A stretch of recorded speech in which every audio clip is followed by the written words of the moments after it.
Vladimir Putin. Just one name alone creates a huge weight for anyone who hears it. If you are not Robinson Crusoe living on desert island, then you have probably heard of this man more or less. As the leader of the largest country on earth, this man born in 1952 is one of the great men of the era, and was even voted the most influential person in 2015 by the prestigious American magazine with the legendary cover photo as you see. However, once you are the leader of the world's leading superpower, you will certainly receive countless opposing opinions. Not to mention the fact that this man has always been in the top of creating the most influence on the round earth for decades. In general, people hate and criticize him. That is what people can affirm about the image of Vladimir Putin. Today let's find out with me what is special about this man and why he has become such a controversial figure. Without further ado, let's get started. Up to this point, many people probably know a fair amount about the background information of the Russian president. Therefore, I will only summarize and give you the most important information to build this strong and charismatic person. Russian President Vladimir Putin was born on October 7, 1952 in a poor family living in the suburbs, the legendary Vladimir Greenfield. During his childhood, Putin and his family lived on the top floor of a 5-story building with 2 other families. They shared a gas stove and a sink in the hallway. However, Putin's family was still quite lucky to own the largest room. From a young age, he was very interested in the spy profession as a loyal audience of the counter stories on the Soviet radio as well as the detective films of the old Soviet cinema. Mr. Putin studied at St. Petersburg and was not a particularly outstanding student, but always stood out from his friends thanks to his resourcefulness and intelligence. He was famous at school for his impressive achievements in judo, as well as many other martial arts. After graduating from the International Department of the Faculty of Law of St. Petersburg State University in 1975, Putin was recruited into the KGB as he had dreamed. From 1985 to 1990, the KGB trusted Putin very much and sent him on a secondment to work in Dresden, Germany. After the collapse of the communist regime in Germany, he was recalled to the Soviet Union and returned to St. Petersburg. Soon after, the strongest wall of the communist world, the Soviet Union, collapsed, causing the number of KGB agents to decrease significantly. In this chaotic context, the St. Petersburg market needed more advisors and Mr. Putin participated in important roles in the country. And Mr. Putin also proved to be an extremely talented person, as well as demonstrating rare leadership qualities. By 1996, Putin moved from the ancient capital of St. Petersburg to the capital Moscow. This was also the time when he quickly caught the eye of the then Russian President Boris Yeltsin. According to Yeltsin's son, Yeltsin chose Putin because this man was humble, never spoke up unless asked, and when the flag was in his hands, he always did very well, even exceeding expectations. Mr. Putin was then portrayed as a young and enthusiastic factor who would replace Yeltsin when the late Russian leader returned to the right. In March 2000, Putin was officially elected with 53% of the vote and was sworn in 2 months later. And the rest, as people say, is history. In the years since the world entered the 3rd millennium, the man from St. Petersburg had only 1 term without direct leadership of Russia when Dmitry Medvedev was his successor. However, the fact that Medvedev handed over the United Russia Party's election campaign to Putin right after the end of his term was something that everyone had anticipated. And to avoid this again, Mr. Putin quickly convinced the country to approve the law that an individual can run for president without limit. This made Western countries extremely sarcastic when they always painted Putin as the modern-day Tsar, and that the current republic in Russia is just a farce created by Putin. Indeed, during the nearly 1/4 century of holding real power in the largest country in the world, Mr. Putin has been an extremely annoying thorn in the eyes of the Western world. Especially the United States. Not only is he extremely stubborn with his energy policies, he also does not hesitate to directly confront the Western world. The two most intense conflicts must certainly be mentioned when Russia annexed the important and ancient territory of the Russian people, Crimea, in 2014, and the direct clash on the territory of the neighbor with the yellow and green flag. Not only that, he also joined hands with an old ally, China, to have an extremely strong rear on the path to restoring the old glory. In the eyes of Westerners, Vladimir Putin is nothing more than a dictator. That this is a fool who always complains about the natural expansion of NATO to the borders of Russia after the silent war. President Putin also always sees himself as the protector of Russian interests in the former Soviet republics, even making demands even in countries like Estonia, Latvia and Lithuania that are in NATO. According to Western politicians and intellectuals, Putin is always worried and obsessed about the real freedom of the people. It is clear that he is panicked, and his worries have led him to the same basic point of view that his predecessors have made in the past. That is the fear that the warm principles of liberal learning and republican behavior from the West, when that civilization drifts east and collides with the icy clouds of the Russian winter, it will create violent storms. When that happens, nothing of Putin's will survive.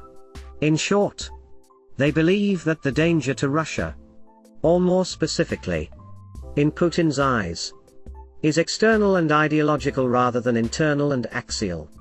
According to American philosopher Paul Berman, Vladimir Putin has learned almost nothing from communism except for his hatred of Nazism left over from World War II. Instead, Putin has been influenced by the mystical royalism of the kings. From there, he has drawn a lot from the thinking of ancient traditions. This makes him repeatedly mention the role of Kiev in the founding of the Russian state in the 9th century. In the eyes of this man born in 1952, the Western neighbor has always been and must always be a part of the great motherland Russia. Not only does the Western world have an unfavorable view of Mr. Putin, but even some outstanding leaders of the East have many concerns when looking at this leader. In his book, The Father of Modern Singapore, Mr. Lee Kuan Yew also expressed his extreme confusion and advised Russia not to focus most of its resources on weapons and military or on improving the lives of its people. So is Vladimir Putin really a devil in a royal robe in the modern world? And is this man going against the times and even the interests of the Russian people? To answer this question, we must turn the issue around and analyze it more carefully. At the time, Mr. Putin had to take over a country full of wounds. Far from the prosperous days of the Soviet state when the economy collapsed, GDP continuously decreased for 10 years and the political situation was chaotic.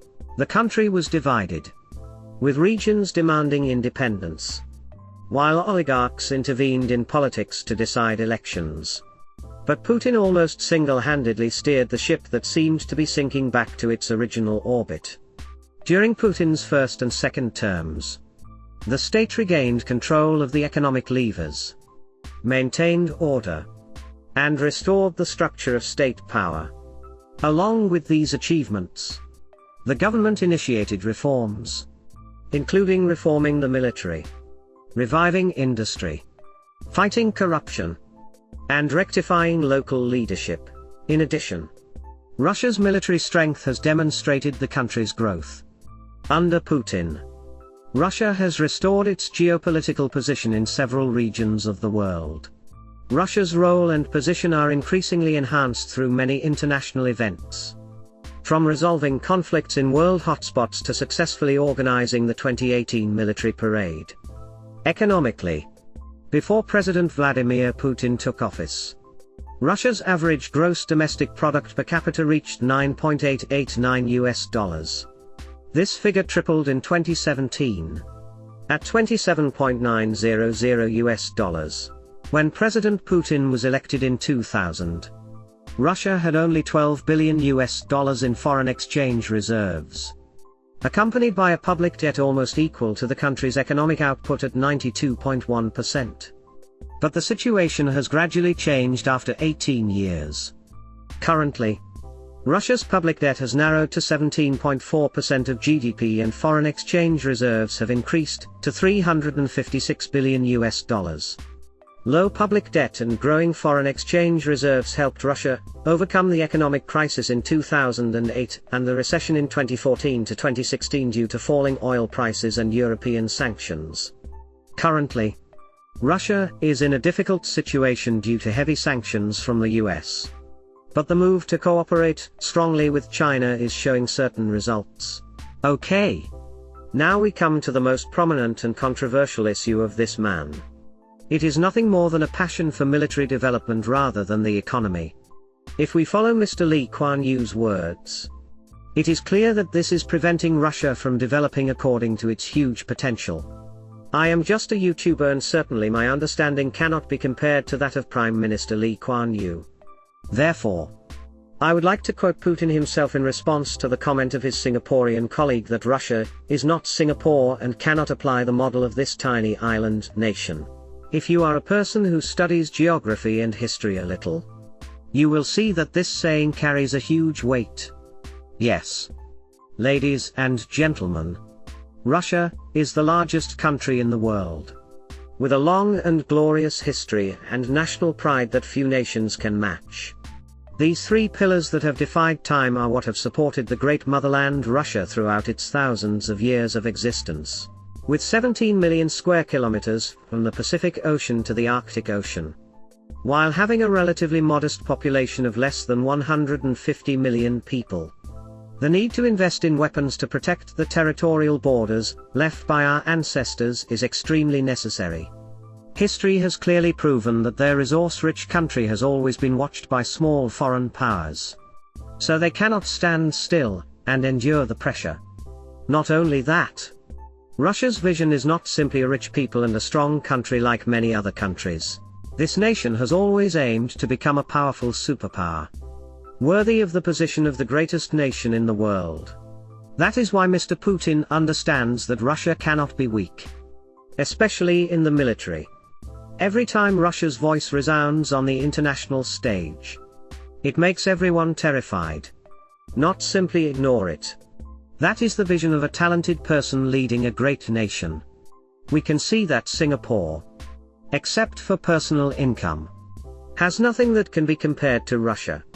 From area, history, stature, thinking and even role in the international arena. You can see Mr. Putin's response to Mr. Lee Kuan Yew, jokingly, can be understood as what age are you to judge compared to the problems we face. Maybe Mr. Putin is a dictator in the eyes of democracy. I leave that to everyone to judge for themselves. But there is one thing that the whole world cannot deny. That this is a man who is very devoted to his people and country. It is probably this high national spirit that has made Putin lose faith in anyone who would steer the Russian ship for him. In addition, we cannot forget the strong character of this man, which was forged from a poor past. Speaking about his personality, Mr. Putin once said this in a matter-of-fact way. 50 years ago, the streets of St. Petersburg taught me that if you can't avoid a fight, you have to punch your opponent first. Don't be careful. It's not for nothing that many Americans call him Batman, when it seems that this man born in 1952 can do anything. Mr. Putin has always demonstrated his manliness through acts such as flying a fighter jet straight into Chechnya in 2000, riding a large displacement motorbike on the Black Sea coast in 2011, and flying a supersonic fighter jet carrying a nuclear bomb. Even the Russian president's vacations are not simple, just normal vacations. He often chooses to go to Siberia to hunt, fish, drive a speedboat, swim in cold water, take off his clothes, and ride horses in the forest. Along with this, Putin is also very popular with female international leaders. According to them, he is always the most gallant and manly president they have ever met at summit events. Mr. Putin was once described by his wife and mother of two daughters, Lyudmila, as a workaholic. After nearly 30 years of marriage, The couple announced their divorce in 2013. Ms. Ludmila explained that Mr. Putin was completely immersed in work and did not pay any attention to his family. This is a very interesting detail that shows how much this person is a workaholic and does not bring any personal benefits. Even though he has been in power for many years. Putin's approval rating according to the domestic press is still quite high, reaching 80% of the total Russian population. No other Western leader has achieved such an approval rating. Of course, I will not be here and force you to believe everything that the Russian press propagates, especially in Russia. Dissenting voices are rarely allowed to be widely publicized by the government. However, even if that number is strange, the support of the majority of Russians for this man is undeniable. In conclusion, Vladimir Putin is a character of the times with independent thinking. He is an unconditional patriot, and extremely controversial. For a person of such class, controversy is not too strange. That is why Captain Discovery really wants to hear your opinions in the comments section below. In your opinion, is President Putin a dictator or a hero of Russia? And now, goodbye and see you again. See you again. See you again.